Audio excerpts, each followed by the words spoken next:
Hello बच्चों, class 10 की lecture series में आपका स्वागत है। आज की इस वीडियो में हम प्रश्नावली 1.3 स्टार्ट करेंगे। तो देखो, इसमें पहला क्वेश्चन क्या दिया है, सिद्ध कीजिए कि √5 एक अपरिमेय संख्या है। अब देखो, ये क्वेश्चन करने से पहले आपको ये पता होना चाहिए कि अपरिमेय संख्या क्या होती है। तो देखो, सबसे पहले हम इसके बारे में थोड़ा जानते हैं। एक होती है अपरिमेय संख्या और एक होती है परिमेय संख्या। अब देखो, सबसे पहले अगर मैं परिमेय संख्या की बात करूँ तो परिमेय संख्या वही संख्याएं होती हैं जिनको हम P/Q के रूप में लिख सकते हैं। जैसे एग्जांपल के लिए अगर मैं सिंपल सा कोई नंबर लिखता हूँ, जैसे मैंने 1 लिख दिया, तो 1 को मैं क्या लिख सकता हूँ, देखो बटे में कुछ नहीं है तो यहाँ पे 1 मानते हैं। तो ये देखो, ये हो गया P और ये हो गया Q। तो 1 को मैं P/Q की फॉर्म में लिख सकता हूँ। ऐसे ही कोई भी नंबर हो, जैसे अगर मैं 5 लिखता हूँ तो 5/1 हो गया, जो कि अंश हो गया P और हर हो गया Q। ठीक है, तो ऐसे कोई भी नंबर जो होगा जो सिंपल पूर्णांक है उसको हम P/Q के रूप में लिख सकते हैं। अब देखो, परिमेय संख्याओं में ऐसे नंबर भी आ सकते हैं जो कि अपने टर्म को रिपीट करते हैं। जैसे एग्जांपल के लिए अगर मैं 10/3 लिखता हूँ तो 10/3 का मतलब 3 का भाग करना है मुझे 10 में। तो अगर मैं करता हूँ तो देखो 3 बार जाएगा और यहाँ पे होगा 9, फिर 1 बचा, अब दशमलव लगाएंगे तो यहाँ पे होगा 0। तो दशमलव के बाद ये नंबर रिपीट होता जाएगा, यानी 3.3333 ऐसे आता जाएगा, जिसको मैं 3.3 का बार लिख सकता हूँ। अब देखो, अगर मैं सिंपल सा देखूँ इसको P/Q की फॉर्म में, तो ये है P और ये है Q। तो इसको P/Q की फॉर्म में लिखा जा सकता है, मतलब ये परिमेय संख्या होगी। और वैसे ही ये जो नंबर है इसको भी मैं ये लिख सकता हूँ। ठीक है, यानी 10/3 को हो या 3.3 का बार को हो, एक ही बात है। तो इसमें आपको ये भी ध्यान रखना है कि दशमलव के बाद जो टर्म रिपीट होते हैं वो भी परिमेय संख्याएं होती हैं। जैसे 10/3 की बात करो या 100/33 की बात करो, या कोई भी ऐसा नंबर हो सकता है जो रिपीट हो रहा है। जैसे 3 दशमलव, जरूरी नहीं है कि 3 रिपीट हो, ऐसा भी हो सकता है कि 45 हो, ये दोनों रिपीट हो रहे हैं। मतलब संख्या ऐसे हो सकती है 4 5 4 5 4 5। तो ये जो संख्याएं हैं ये अगर रिपीट हो रही हैं तो इसका मतलब क्या है, वो परिमेय संख्याएं हैं। तो ये चीज़ भी आपको ध्यान रखनी है। तो परिमेय संख्या क्या हो गई, जिसको हम P/Q की फॉर्म में लिख सकते हैं। अब देखो, यहाँ पे एक चीज़ आपको ये ध्यान रखनी है, जहाँ Q does not equal to 0 होना चाहिए, यानी बटे में कभी भी 0 नहीं होना चाहिए। जैसे अगर मैं 1/0 की बात करता हूँ तो बटे में किसी भी संख्या के बटे में अगर 0 होता है तो वो नॉट डिफाइंड की फॉर्म होती है। नॉट डिफाइंड का मतलब होता है अपरिभाषित। अपरिभाषित मतलब जिसको अभी भी हम परिभाषित नहीं कर सकते हैं। ठीक है, तो बटे में 0 नहीं होना चाहिए। बाकी P/Q की जो फॉर्म होती है उसको हम परिमेय संख्याएं कहती हैं। अब अपरिमेय संख्या क्या होगी, देखो जिसको P/Q की फॉर्म में नहीं लिख सकते हैं, P/Q की फॉर्म में नहीं लिख सकते हैं, वो जो संख्याएं होती है वो अपरिमेय संख्याएं होती हैं। अब देखो, अपरिमेय संख्याओं का अगर मैं एग्जांपल आपको दूं तो एक होता है पाई। तो पाई की वैल्यू नॉर्मली हमें ये बताई जाती है कि पाई की वैल्यू 3.14 होती है, बट एक्चुअल में पाई की वैल्यू इससे भी कहीं ज़्यादा होती है और ये नॉन रिपीटिंग होती है। मतलब ये अपने अंकों को कभी भी रिपीट नहीं करती है। जैसे यहाँ पे ये जो नंबर हैं ये रिपीट हो रहे थे, बट यहाँ पे जो अंक हैं वो कभी भी रिपीट नहीं होंगे। ठीक है, ये चीज़ आपको ध्यान रखनी है। अगर मैं कैलकुलेटर में आपको दिखाऊं तो जितने नंबर तक वो दिखा सकता है। तो कैलकुलेटर में देखो, अगर मुझे पाई की वैल्यू निकालनी है तो ये देखो, पाई की वैल्यू इतनी लंबी है। ठीक है, मतलब इतनी लंबी का मतलब इसमें कैलकुलेशन यहीं तक है तो इसने यहाँ तक दिखा दी। अगर कैलकुलेशन और आगे तक इसमें पॉसिबल होती तो और आगे के नंबर भी ये दिखाता। तो देखो, आप यहाँ पे देख रहे होंगे कि कोई भी नंबर यहाँ पे रिपीट नहीं हो रहा है, मतलब ऐसे नहीं आ रहा है कि जिसका मैं वहाँ पे बार लिख सकूँ। ठीक, तो आप यहाँ पे देख रहे होंगे कि पाई की वैल्यू कभी भी रिपीट नहीं होती है। तो एक हो गया अपरिमेय संख्या में पाई। बाकी जितने भी नंबर जो रूट के अंदर लिखे जाते हैं, रूट के अंदर जैसे √2 हो सकता है, √3 हो सकता है। अब देखो, अगर मैं √1 लिखता हूँ तो √1 का मतलब 1 की पावर 1/2। अब 1 की पावर कुछ भी हो तो उसकी वैल्यू हमेशा 1 के बराबर ही होती है। तो ये तो अपरिमेय संख्या नहीं होगी, तो √2 से हम स्टार्ट करते हैं। तो √2 हो गया, √3 हो गया। अब जैसे √4 अगर मैं लिखता हूँ तो √4 को मैं क्या लिख सकता हूँ, देखो इसको मैं 2 की पावर 2 लिख सकता हूँ, और रूट का मतलब होता है पावर में 1/2। तो इससे ये कैंसिल हो जाएगा, तो √4 मतलब 2 आ रहा है, तो ये एक अपरिमेय संख्या नहीं होगी। तो आपको ये भी ध्यान रखना है कि रूट के अंदर अगर कोई नंबर ऐसा आता है जो किसी संख्या का पूर्ण स्क्वायर है, जैसे 4 2 का पूर्ण स्क्वायर है, तो वो अपरिमेय संख्या नहीं होगी। वैसे अगर मैं √5 की बात करता हूँ, √6 की बात करता हूँ, √7, √8, √9, अब देखो √9 किसका स्क्वायर है, 3 का स्क्वायर होता है, तो ये भी एक अपरिमेय संख्या नहीं है। ठीक है, ये चीज़ आपको ध्यान रखनी है। जबकि रूट एक अपरिमेय संख्या है, वैसे अगर मैं रूट 10 की बात करता हूँ तो ये भी अपरिमेय संख्या है। रूट 11 और ऐसे ही आगे करते करते जितने तक आप लिख सकते हैं। ठीक, तो ये अपरिमेय संख्याएं होगी। तो ये हो गया, मतलब अपरिमेय संख्याओं में हमें क्या ध्यान रखना है कि रूट के अंदर अगर ऐसा नंबर आ रहा है जो किसी भी संख्या का पूर्ण स्क्वायर नहीं है, इसका मतलब वो अपरिमेय संख्या हो गई। और रूट के अंदर ऐसा नंबर आ रहा है जो किसी संख्या का पूर्ण स्क्वायर है, जैसे अगर मैं 4 की बात करता हूँ या 9 की बात करता हूँ या 16 या 25 इनकी बात करता हूँ, तो ये अपरिमेय संख्याएं नहीं हैं। बाकी कोई भी नंबर हो, जैसे रूट अगर 8 अगर मैं लेता हूँ तो 8 को मैं ऐसे लिख सकता हूँ 4 गुणा 2, तो ये इसका रूट हो गया। अब देखो रूट इसका भी होगा, इसका भी होगा, मतलब मैं इसको रूट 4 इंटू रूट 2 लिख सकता हूँ। अब देखो ये तो किसी संख्या का पूर्ण स्क्वायर है, यानी इसको तो मैं 2 लिख सकता हूँ, और साथ में ये जो रूट 2 है ये एक अपरिमेय संख्या है। ठीक है, जो कि अभी हमने यहाँ पे आपको बताया है। तो देखो एक परिमेय संख्या इंटू एक अपरिमेय संख्या, अगर परिमेय संख्या और अपरिमेय संख्या को गुणा किया जाता है तो हमेशा ही अपरिमेय संख्या आती है। इस चीज़ का भी आपको ध्यान रखना है। ठीक है, बाकी और इसके जो कॉन्सेप्ट हैं वो हम क्वेश्चन के साथ में सीखेंगे। बस आपको इसमें यहाँ यही ध्यान रखना है कि परिमेय संख्या जिसको हम P अपॉन Q की फॉर्म में लिख सकते हैं, जहाँ पे Q कभी भी 0 नहीं हो सकता। और दूसरी चीज़ जो अपरिमेय संख्या होगी वो संख्याएँ होंगी जिसको हम P अपॉन Q की फॉर्म में नहीं लिख सकते हैं। बस इतना आपको ध्यान रखना है। अब बढ़ते हैं आज के पहले क्वेश्चन की ओर। देखो क्वेश्चन क्या दिया है, सिद्ध कीजिए कि रूट 5 एक अपरिमेय संख्या है। तो सिद्ध करने के लिए हम कैसे इसको सिद्ध करेंगे, देखो सबसे पहले हम इसका विरोधाभास मानते हैं। विरोधाभास का मतलब इसका उल्टा हम मानते हैं। तो देखो अगर मैं ये क्वेश्चन को यहाँ पे अगर इसको कॉपी कर दूँ तो क्या हो जाएगा, देखो सबसे पहले इसका विरोधाभास मतलब इसका उल्टा मानेंगे। तो इसका उल्टा देखो ये अपरिमेय संख्या है, तो अपरिमेय संख्या का उल्टा क्या होगा, परिमेय संख्या। तो सबसे पहले हम ये मानेंगे, अगर सबसे पहले यहाँ पे मैं हल में लिख देता हूँ तो यहाँ पे हो जाएगा, ठीक है। तो यहाँ पे हो जाएगा कि मान लीजिए रूट 5 एक परिमेय संख्या है। तो परिमेय संख्या का मतलब जिसको हम P अपॉन Q की फॉर्म में लिख सकते हैं। तो यहाँ पे रूट 5 को मैं अब क्या लिख सकता हूँ, क्योंकि हमने परिमेय संख्या मानी है तो जो रूट 5 होगा उसको मैं लिख सकता हूँ P अपॉन Q की फॉर्म में। अब एक चीज़ आपको ये ध्यान रखनी है कि जहाँ पे जो Q की वैल्यू होगी यानी बटे में कभी भी 0 नहीं होगा, तो Q does not equal to 0। ठीक है, Q की वैल्यू 0 के बराबर नहीं होनी चाहिए, एक चीज़ ये ध्यान रखनी है। और दूसरी चीज़ आपको ये ध्यान रखनी है कि जो P और Q होंगे वो सह अभाज्य होंगे। सह अभाज्य का मतलब क्या होता है कि P और Q इनका जो HCF होता है वो 1 के बराबर होता है। जैसे एग्जांपल के लिए कोई भी परिमेय संख्या में लिखता हूँ, जैसे मैंने लिख दिया 10/15 मैंने लिख दिया, तो 10/15 में देखो ये सह अभाज्य नहीं है क्योंकि इनका HCF 1 के बराबर नहीं है। बट अगर मैं इसको और छोटा कर दूँ, तो और छोटा करने का मतलब क्या है कि अगर मैं इसको 5 से काट दूँ तो यहाँ पे होगा 2 और यहाँ पे होगा 3। तो अब देखो ये जो फॉर्म है ये हमने 2/3 की फॉर्म में कन्वर्ट कर दी। अब ये इससे और छोटा नहीं हो सकता है। तो और छोटा नहीं हो सकता है का मतलब क्या है कि इन दोनों का जो HCF है 2 और 3 का जो HCF है वो अब किसके बराबर है, 1 के बराबर है। जबकि यहाँ पे इनका HCF कितना आ रहा था, 10 और 15 का HCF आ रहा था 5। तो यहाँ पे HCF 5 आ रहा था और यहाँ पे HCF 1 आ रहा है। तो आपको ये ध्यान रखना है कि ये सह अभाज्य हैं। मतलब ये जो फॉर्म है P अपॉन Q की फॉर्म है वो हमने काट के ऐसे कर दी कि इससे और छोटा हम नहीं कर सकते। जैसे जितना भी बड़ा नंबर हो उसको लास्ट में काट के हम सबसे छोटा नंबर लिख सकते हैं।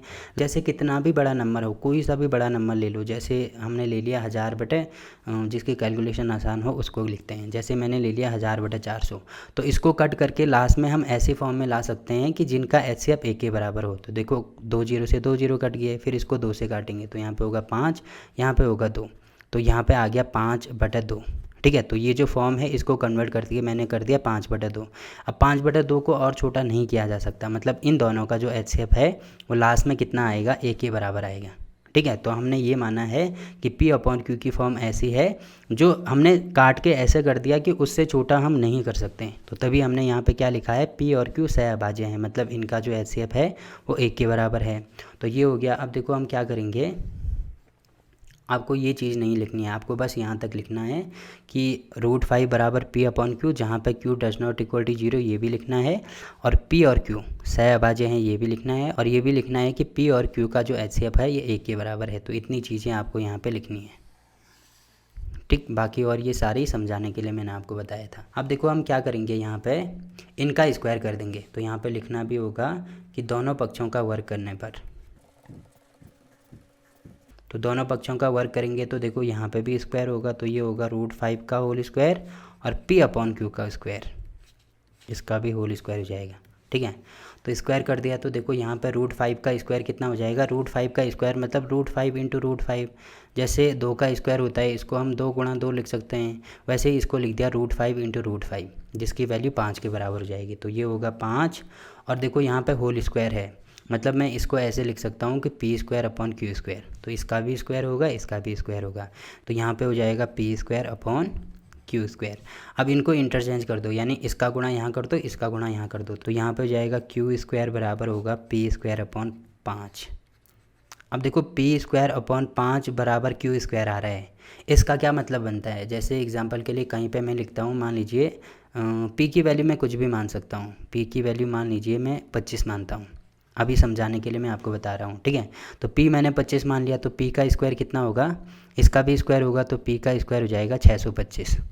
तो यहाँ पे है 625 और बटे में है 5, तो ये है। तो अगर मैं इसको काटता हूँ, अगर मैं इसको काटूंगा तो काट के कितना आ रहा है, यहाँ पे लिखते हैं बराबर, इसको काट के आएगा 125।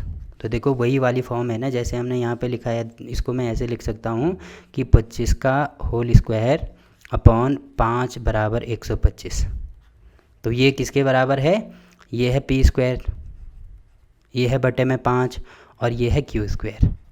ठीक है, वही चीज़ हमने यहाँ पे लिखी है। इसका मतलब क्या है कि 5 का भाग अगर मैं P² में करता हूँ तो इसके बराबर हमें मिलेगा, यही मतलब है। जैसे हमने यहाँ पे किया है, 5 का भाग हमने 625 में किया और हमें 125 मिला, वैसे ही 5 का भाग अगर मैं P² में करता हूँ तो Q² मिलता है। तो इसका मतलब क्या होगा कि जो 5 होगा वो P² को विभाजित करता है। ठीक है, तो 5 पीस, जैसे 5 ने इसको विभाजित किया वैसे ही 5 इसको भी विभाजित करेगा, क्योंकि हमने यहाँ पे P की फॉर्म में लिखा है। अब देखो 5 P² को अगर विभाजित करता है तो 5 P को भी विभाजित करेगा, ये एक थ्योरम है आपके पास। 5 P को भी विभाजित करेगा। थ्योरम कौन सी है, मैं एक बार आपको दिखा देता हूँ। देखो थ्योरम कौन सी है, थ्योरम है प्रमेय 1.3। इसमें लिखा है कि मान लीजिए P एक अभाज्य संख्या है, यदि P A² को विभाजित करता है तो P A को भी विभाजित करेगा। यहाँ पे आप देख रहे हैं कि P A² को अगर विभाजित कर रहा है तो जो P है वो A का स्क्वायर, मतलब केवल A अगर मैं लेता हूँ तो इसको भी विभाजित करेगा। वैसे ही हम यहाँ पे भी लिखेंगे। देखो यहाँ पे क्या है कि 5 अगर P² को विभाजित कर रहा है तो 5 P को भी विभाजित करेगा। ठीक, जो कि हमने, अगर मैंने एग्जाम्पल से आपको समझाऊँ, देखो मैंने P यहाँ पे क्या लिया था, 25 लिया था, तो यहाँ पे P 25 ले लो। तो पहले P का स्क्वायर यानी 25 का स्क्वायर होगा 625, तो 625 बटा अगर मैं 5 करता हूँ तो ये किसके बराबर आ रहा है, 125 के बराबर आ रहा है। अब देखो अगर मैं केवल P को लेता हूँ, यानी केवल अगर मैं 25 को लेता हूँ तो 25 को अगर मैं 5 से भाग करूँगा तो कितना आएगा, 5 आएगा। ठीक है, तो अगर मैं इसके स्क्वायर को इससे भाग कर रहा हूँ, 5 से भाग कर रहा हूँ तो कुछ और आ रहा है, और केवल P को यानी केवल 25 को अगर मैं 5 से भाग कर रहा हूँ तो कुछ और आ रहा है।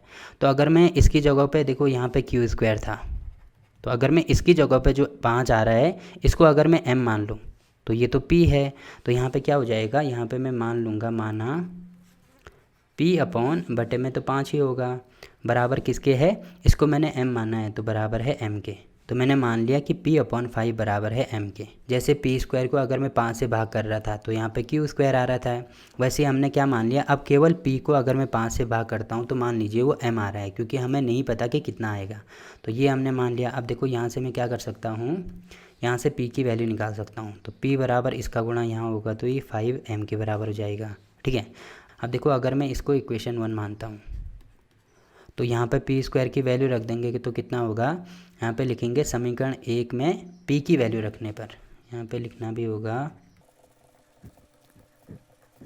समीकरण 1 में P का मान रखने पर।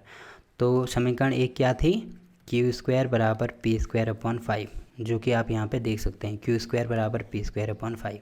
तो यहाँ पे वैल्यू रख दो, देखो कितना हो जाएगा, यहाँ पे होगा Q² बराबर P की वैल्यू है 5M, तो यहाँ पे होगा 5M का होल स्क्वायर अपॉन में हो जाएगा 5।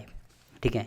अब देखो इसको सॉल्व करेंगे तो कितना हो जाएगा, ये यहाँ पे हो जाएगा क्यू स्क्वायर बराबर, देखो स्क्वायर मतलब इसका भी स्क्वायर होगा, इसका भी स्क्वायर होगा, तो 5 का स्क्वायर होगा 25 और एम स्क्वायर यहाँ पे हो जाएगा। ठीक है, एम का स्क्वायर होगा एम स्क्वायर और बटे में होगा 5, तो इससे ये कैंसिल यहाँ पे आ रहा है 5, तो ये हो जाएगा क्यू स्क्वायर बराबर 5 एम स्क्वायर। तो अगर मैं इसको इधर लेके आता हूँ तो ये हो जाएगा क्यू स्क्वायर अपॉन 5 और बराबर किसके है, एम स्क्वायर के। अब देखो आप यहाँ पे देख रहे होंगे कि जो 5 है वो क्यू स्क्वायर के बटे में है, तो जैसे हमने यहाँ पे लिखा था कि ये जो 5 था ये किसके बटे में था, पी स्क्वायर के बटे में था, तो उसके लिए हमने लिखा था कि 5 पी को विभाजित कर रहा है। तो इसका मतलब क्या होगा, अब किसके बटे में है ये 5, क्यू के बटे में है, इसका मतलब जो 5 है वो क्यू को भी विभाजित करेगा, तो यहाँ पे लिखेंगे 5 क्यू स्क्वायर को विभाजित कर रहा है, अतः 5 क्यू को भी विभाजित करेगा। ठीक है, तो देखो 5 क्यू स्क्वायर को विभाजित कर रहा है, इसका मतलब 5 क्यू को भी विभाजित करेगा, जैसे कि हमने यहाँ पे लिखा था सेम टू सेम। देखो यहाँ पे पी के लिए था क्योंकि ये 5 जो है वो पी के बटे में था, इसीलिए हमने ये लिखा है, और वैसे अब यहाँ पे जो 5 है वो क्यू के बटे में है, इसका मतलब मैंने क्यू के लिए वही लिख दिया सेम टू सेम। अब देखो आप यहाँ पे एक चीज़ देख रहे होंगे कि जो 5 है वो पी और क्यू दोनों को विभाजित कर रहा है। ठीक है, दोनों को विभाजित करने का मतलब क्या है, देखो अगर मैं ऐसे लिखता हूँ P अपॉन Q, तो P की वैल्यू दोनों को विभाजित कर रहा है, मतलब यहाँ पे अगर मैं 125 लेता हूँ और यहाँ पे अगर मैं 25 लेता हूँ तो ये 5 इसको भी विभाजित कर रहा है, इसको भी विभाजित कर रहा है, तो देखो इन दोनों का जो HCF होगा वो तो 1 के बराबर नहीं होगा। क्यों नहीं होगा, क्योंकि 5 इसको भी विभाजित कर रहा है, इसको भी विभाजित कर रहा है, तो इसका मतलब क्या होगा, P और Q का जो HCF होगा वो 1 के बराबर नहीं होगा। अब 1 के बराबर नहीं है मतलब जो P और Q है वो, इसका मतलब क्या होगा कि P और Q सहअभाज्य नहीं है। अब देखो सहअभाज्य नहीं है इसका मतलब क्या है कि जो हमारी कल्पना है, जो हमने स्टार्टिंग में माना था वो विरोधाभास है, तो यहाँ पे लिखेंगे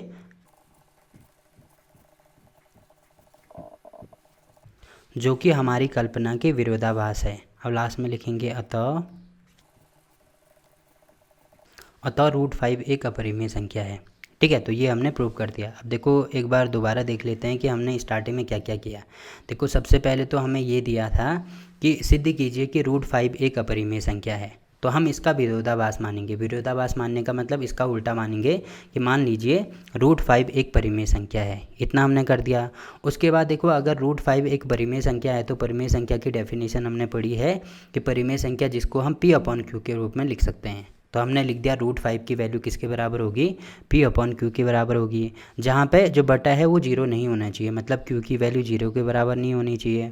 और हमने ये मान ली कि P और Q दोनों क्या हैं, सहअभाज्य हैं। सहअभाज्य का मतलब इन दोनों का HCF 1 के बराबर है। ठीक है, तो इतना हो गया।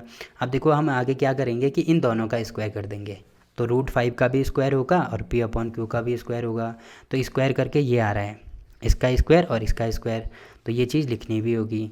ठीक है, तो यहाँ पे लिख के हमने स्क्वायर कर दिया, तो ये आ रहा है 5 और ये आ रहा है P square upon Q square.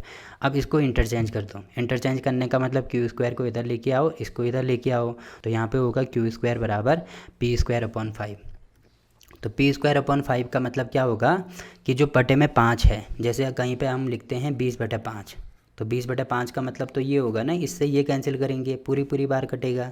तो वैसे ही हमने परिमेय संख्या मानी है तो ये भी पूरी पूरी बार कटेगा, तो वही चीज़ हमने यहाँ पे लिखी है कि 5 अगर P स्क्वायर को पूरी पूरी बार विभाजित करता है तो 5 P को भी विभाजित करेगा, क्योंकि ये थ्योरम है। ठीक है, तो इतना हमने माना है। अब देखो 5 अगर P स्क्वायर को विभाजित करता है, जैसे यहाँ पे हमने एग्जांपल लिया है कि कोई नंबर अगर इसका स्क्वायर कर दो तो उसको विभाजित करके कुछ और नंबर हमें मिल रहा है, और केवल वो नंबर अगर मैं लेता हूँ तो उसको विभाजित करके कुछ और नंबर हमें मिल रहा है, तो ये Q स्क्वायर के बराबर था, तो इसको हमने कुछ भी अपनी तरफ से नाम दे दिया। अब देखो मानने के लिए कुछ भी A मान सकते हैं, बट हमने यहाँ पे M माना है, तो इसको हमने M मान लिया, तो यहाँ पे क्या होगा P अपॉन 5 की वैल्यू M के बराबर होगी। ठीक है, इतना हो गया। अब यहाँ पे P की वैल्यू निकाल दो, तो P बराबर होगा 5M। अब P की वैल्यू इक्वेशन 1 यानी जो ये वाला समीकरण हमने इक्वेशन 1 मानी है इसमें रख दो, तो यहाँ पर रख के ये सॉल्व करेंगे तो कितना हो जाएगा, यहाँ पे Q स्क्वायर बराबर होगा 5M स्क्वायर, और लास्ट में इसको नीचे लेके आएंगे तो क्यू स्क्वायर अपॉन 5 बराबर एम स्क्वायर के होगा। तो जैसे हमने पी स्क्वायर में फॉर्म बनाई थी वैसे ही क्यू स्क्वायर के साथ में भी फॉर्म बन गई। मतलब जो 5 है वो इसके अपॉन में आ रहा है, मतलब 5 क्यू स्क्वायर को विभाजित करेगा। अब क्यू स्क्वायर को विभाजित कर रहा है तो क्यू को भी करेगा क्योंकि ये थ्योरम है। तो ये हमने कर दिया। अब देखो जो 5 है वो पी को भी विभाजित कर रहा है, क्यू को भी विभाजित कर रहा है। इसका मतलब इन दोनों का जो एचसीएफ होगा वो 1 के बराबर नहीं होगा, क्योंकि एचसीएफ तो मिनिमम 5 तो आना ही है ना, क्योंकि इसको भी विभाजित कर रहा है, इसको भी विभाजित कर रहा है। तो एचसीएफ 1 नहीं होगा। 1 नहीं होने का मतलब ये दोनों सहअभाज्य संख्याएँ नहीं हैं। अब देखो दोनों सहअभाज्य नहीं है, इसका मतलब जो हमने स्टार्टिंग में जो हमने कल्पना की थी वो इसका विरोधाभास कर रही है। ठीक है, उसके विपरीत है। तो विपरीत हमने परिमेय संख्या मानी थी तो उसका विपरीत क्या हो जाएगा, अपरिमेय संख्या हो जाएगी। जो हमने स्टार्टिंग में माना था अपने आप को ही हमने गलत प्रूव कर दिया। ठीक है, तो ऐसे ही इसको निकालेंगे। अब देखो एग्ज़ाम में ये कभी 3 नंबर में पूछा जाता है, कभी 5 नंबर में पूछा जाता है, और लगभग हर बार ये क्वेश्चन पूछा जाता है। तो 3 या 5 नंबर तो आपके पक्के हो गए अगर आप इसको समझ लेते हो। अब देखो कभी कभी ऐसे होता है कि यहाँ पे √5 की जगह कुछ भी दे दे, अगर यहाँ पे √3 दे दे, √7 दे दे, तो हम इसको बड़ी आसानी से कर सकते हैं। जहाँ पे √5 हमने या 5 हमने लिया है वहाँ पे हम अगर √3 दिया है तो 3 कर लेंगे, सब जगह पे 3 कर देंगे, और अगर 7 दिया है तो सब जगह पे 7 हो जाएगा। ठीक है, तो ये भी हो गया। अब देखो इसका दूसरा क्वेश्चन क्या दिया है। देखो इसमें दिया है कि सिद्ध कीजिए कि 3 + √5 एक अपरिमेय संख्या है। तो इसको भी वैसे ही सॉल्व करेंगे जैसे हमने ऊपर वाला क्वेश्चन सॉल्व करा था। सबसे पहले हम क्या करेंगे, यहाँ पे हल में लिख देंगे, मान लीजिए 3 + 2√5 एक परिमेय संख्या है। अब देखो अगर ये परिमेय संख्या है इसका मतलब मैं इसको क्या लिख सकता हूँ, इसको लिख सकता हूँ P/Q की फॉर्म में, जहाँ पे Q की वैल्यू क्या होगी, जहाँ Q does not equal to 0 और P और Q क्या हैं, सहअभाज्य हैं। मतलब P और Q का जो HCF है दोनों का HCF किसके बराबर आना चाहिए, 1 के बराबर आना चाहिए। तो ये हमने कर दिया। अब देखो इसमें क्या करेंगे, जैसे कि ऊपर हमारे पास √5 मतलब जो अपरिमेय संख्या थी वो अलग थी। अलग होने का मतलब एक साइड में वो अलग ही थी। तो आप यहाँ पे देख रहे होंगे कि ये जो √5 है इसके साथ में 2 भी है, प्लस भी है, 3 भी है। तो सबसे पहले हम यहाँ से √5 को अलग करेंगे। तो अलग कैसे करना है, देखो अगर मैं यहाँ पे इसको इधर लेके आता हूँ तो यहाँ पे ये प्लस में है तो यहाँ पे माइनस में हो जाएगा। तो इसको लिख सकता हूँ मैं 2√5 बराबर होगा P/Q - 3। ठीक है, तो ये इतना हो गया। अब मुझे √5 वाला करना है तो 2 को भी मुझे नीचे लेके आना होगा। तो ये हो जाएगा √5 बराबर होगा P/Q - 3/2। ठीक है, तो ये इतनी चीज़ें हमने इसमें कर दी। अब देखो आप यहाँ पे देख रहे होंगे कि ये जो संख्या है ये, क्योंकि हमें पता है ये अपरिमेय संख्या है, और आप यहाँ पे देख रहे होंगे कि P/Q है। P/Q का मतलब परिमेय संख्या, 3 का मतलब ये भी परिमेय संख्या, और 2 का मतलब ये भी परिमेय संख्या। ठीक है, अब देखो अगर मैं परिमेय संख्या में से परिमेय संख्या घटाता हूँ, जैसे यहाँ पे P/Q है तो इसकी जगह पे कोई सा भी नंबर ले लो। मान लीजिए जैसे अगर मैं 5 लेता हूँ तो 5 में से अगर मैं 3 घटाता हूँ तो दोनों परिमेय संख्याएं हैं, तो इसमें से ये माइनस करके 2 मिल रहा है, मतलब ये भी परिमेय संख्या है। तो अगर मैं परिमेय संख्या में से परिमेय संख्या घटाता हूँ तो हमें क्या मिलती है, परिमेय संख्या ही मिलती है। ठीक है, वैसे अगर मैं यहाँ पे देखो अंश में परिमेय संख्या है, हर में भी परिमेय संख्या है। तो अगर मैं परिमेय संख्या में से परिमेय संख्या का भाग देता हूँ, जैसे कोई सी भी परिमेय संख्या मान लो, मान लीजिए 5 है और बटे में कोई दूसरी परिमेय संख्या मानता हूँ मैं 3, तो 5/3 अगर मैं लिखता हूँ तो ये भी परिमेय संख्या होगी, क्योंकि इसको भी मैं P/Q के फॉर्म में लिख सकता हूँ। तो परिमेय संख्या बटे परिमेय संख्या भी क्या होती है, परिमेय संख्या ही होती है। ठीक है, इसका मतलब ये पूरे जो नंबर है, ये वाला जो पूरा टर्म है, इसको मैं परिमेय संख्या लिख सकता हूँ। अब देखो लेफ्ट हैंड साइड में तो अपरिमेय संख्या है और बराबर राइट हैंड साइड में परिमेय संख्या है। तो अपरिमेय संख्या कभी भी परिमेय संख्या के बराबर तो नहीं हो सकती। जैसे अपरिमेय संख्या कोई सा भी नंबर हमने ले लिया √5, तो √5 की वैल्यू कोई सा भी परिमेय संख्या ले लो, मान लीजिए 5 ही लेते हैं, तो √5 कभी भी 5 के बराबर नहीं हो सकता है। ठीक है, इसका मतलब क्या होगा, जो हमारी कल्पना है वो यहीं पर विरोधाभास होगी। तो यहीं पर हम कह सकते हैं अतः हमारी कल्पना विरोधाभास है। ठीक है, तो ये इतना हमने कर दिया। अब देखो अगर ये 1 नंबर में पूछा जाता है तो यहीं तक हम इसको सॉल्व करेंगे, हमारा आंसर आ जाएगा। बट अगर हमें ये 3 या 5 नंबर में पूछा जाता है तो तब इसको और आगे सॉल्व करेंगे। और आगे कैसे सॉल्व करेंगे, देखो ये तो हमने प्रूव कर दिया कि ये परिमेय संख्या है। अब हम ये प्रूव करेंगे कि √5 एक अपरिमेय संख्या है। तो √5 एक अपरिमेय संख्या का मतलब जैसे हमने ऊपर वाला क्वेश्चन सॉल्व करा था, सेम टू सेम सारे प्रोसेस वही वाले होंगे कि ये मानना होगा कि ये एक परिमेय संख्या है, उसके बाद उनका वर्क करके लास्ट में हम ये शो करेंगे कि √5 एक अपरिमेय संख्या है। फिर ये दिखा देंगे कि राइट हैंड साइड में तो परिमेय संख्या आ रही है बट लेफ्ट हैंड साइड में अपरिमेय संख्या आ रही है, जो कि हमारी कल्पना के विरोधाभास है। अतः ये क्या होगी, या इसलिए क्वेश्चन क्या था, क्वेश्चन था 3 + 2 √5 एक अपरिमेय संख्या है। ठीक है, तो ये वाला क्वेश्चन भी हो गया। अब देखो अगला क्वेश्चन क्या दिया है। देखो इसमें पहला पार्ट दिया है कि ये हमें शो करना है कि ये एक अपरिमेय संख्या है। तो कैसे करेंगे, सबसे पहले तो हम ये मानेंगे कि माना जैसे हमने ऊपर वाले क्वेश्चन करा था कि 1/√2 एक परिमेय संख्या है, तो इसको आप खुद ही लिखेंगे। अब मैं इसमें लिख देता हूँ, बाकी इनमें आप खुद ही लिखेंगे। परिमेय संख्या है, तो परिमेय संख्या है मतलब 1/√2 को मैं क्या लिख सकता हूँ, P/Q की फॉर्म में लिख सकता हूँ, जहाँ पे Q क्या होगा, 0 के बराबर नहीं होगा और P और Q क्या होंगे, सहअभाज्य होंगे। ठीक है, सहअभाज्य का मतलब Q और P इनका जो HCF होगा वो 1 के बराबर होगा। तो ये हमने लिख दिया। अब देखो क्या करेंगे, सबसे पहले जैसे हमने ऊपर किया था √2 को सेपरेट करेंगे, तो एक साइड में केवल √2 आना चाहिए, बट यहाँ पे तो 1/√2 है। तो अगर मैं इनका उल्टा करता हूँ तो यहाँ पे होगा √2 और यहाँ पे होगा Q/P। तो देखो आप यहाँ पे देख रहे होंगे कि ये एक परिमेय संख्या है बट ये एक अपरिमेय संख्या है।